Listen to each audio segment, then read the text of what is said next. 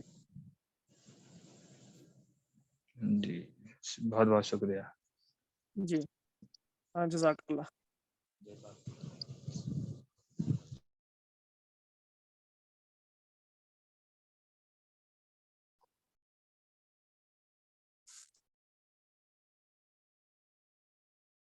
جی محمود بھائی نے ہاتھ اٹھایا ہوا ہے.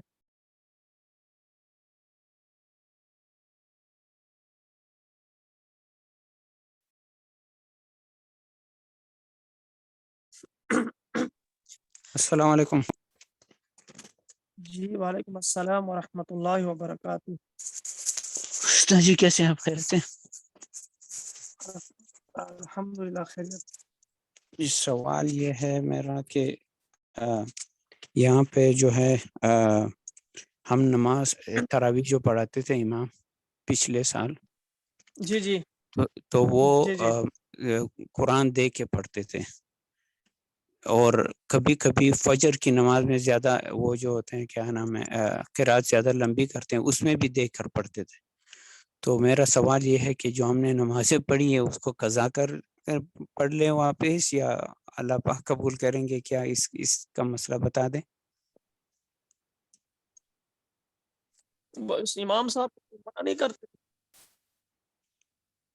جی میں عرض کر رہا ہوں کہ اس امام صاحب کو کوئی منع نہیں کرتا. نہیں آواز میری وہ ہاں پہنچ رہی ہے؟ میں نے جب ان سے بات کی تو انہوں نے وہی حدیث پیش کر دی جو میں نے اس دن بھی آپ سے کہا تھا کہ حضرت عائشہ رضی اللہ تعالیٰ کا ایک غلام جو تھا وہ پڑھتا تھا, تو یہ جائز ہے. لیکن اچھا فرض نماز میں بھی وہ کرتے تھے, تو اب وہی مطلب وہی حدیث پیش کرتے تھے.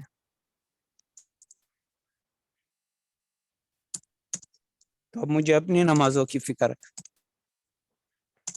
اس طرح کے لوگ ہوتے ہیں جو دوسروں کو خراب کرتے ہیں. جی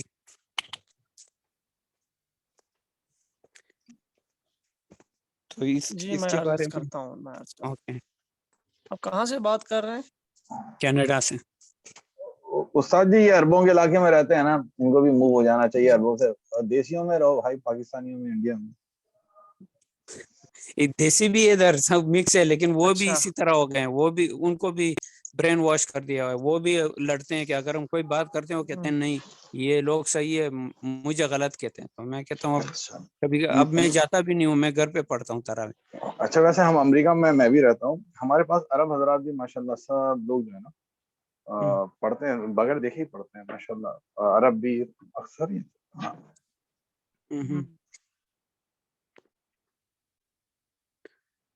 ایک تو یہ سوال تھا. دوسرا سوال یہ ہے کہ جو صلاۃ الاوابین ہے مغرب کے بعد جی جی 6 فرمائیے. رکعت ہے, لیکن میں نے سنا ہے کہ اگر آپ سنتوں کے ساتھ 4 رکعتیں اور پڑھے تو بھی صحیح ہے. آواز کٹ رہی ہے آپ کی, آپ ذرا نیٹ چیک کر لیں اپنا. صلاۃ الاوابین جو ہے مغرب کے بعد جو پڑھتے ہیں 6 رکعت, اگر وہ سنتوں کے بعد میں 4 رکعت اور پڑھیں 2 کر کے, تو یہ سنتیں بھی ملا کے 6 رکعت پڑھ کے صلاۃ الاوابین ہو جاتی ہے. میں نے یہ سنا ہے کہ یہ صحیح ہے.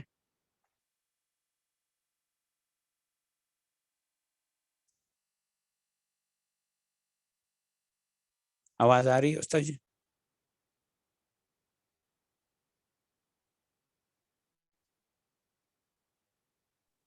جی آپ کی تو آواز آ رہی ہے، میرے خیال سے استاد جی کی طرف نیٹ کا کوئی ایشو ہے، وہ وہاں پہ ان کی طرف ڈراپ ہو جاتا ہے۔